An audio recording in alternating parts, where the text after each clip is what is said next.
We would be exploring Lovable, an interesting AI product that helps to develop apps from ideas. It makes it easy for anyone to convert their ideas into fully working application with the help of prompts.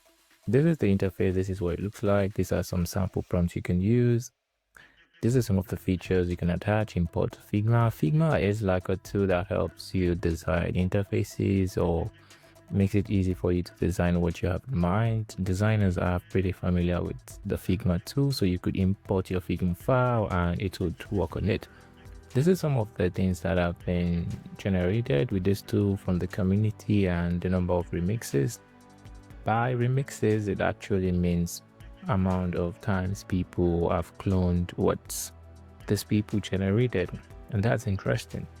So we would come back to see some of the output, but before then, let's actually test out the tool. Let's see. We will just request it create a simple blog for this channel. Let's make it a minimalistic blog. For a YouTube channel.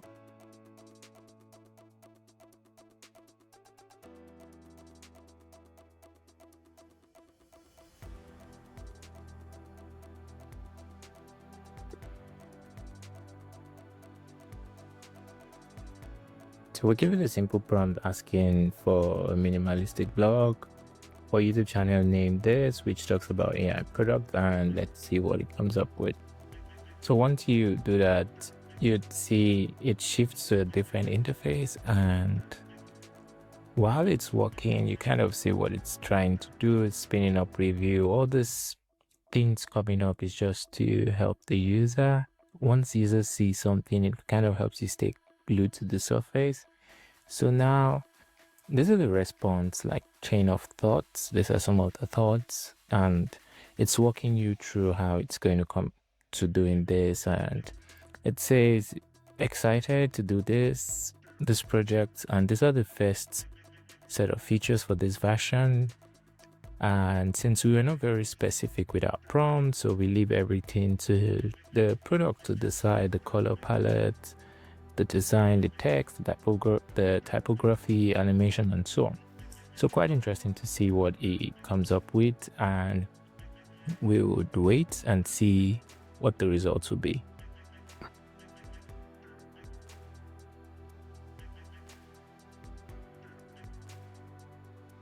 This took some time to develop. Now we have the result. This is what it looks like. This is our minimalistic blog, and this is what it made. Before that, you could select this if you want to view the raw code. So once that's selected, you would see what it came up with, how it was able to develop this. These are for like the technical folks. It's a bit of code, a program language written. So you see what it did behind the scenes, and you could select exit and you see your blog. So it looks cool. It selected like an overall white and blue color palette, and this is not bad. You could select different part of it. You could see different section. It appears to be fully working. Definitely you could tweak to suit, and if you find something that you think can be improved, you could just add the prompt. So we could say add an extra section for careers or video requests. So we could ask it to add another section for video requests. So we'll see where that gets added in the blog. And on the free tier, it does take some time. This took a good amount of time, not too long though. It's not that long, just a couple of minutes. And now it's the change has been requested to add an extra section for video requests. So we want to see what updates those will make.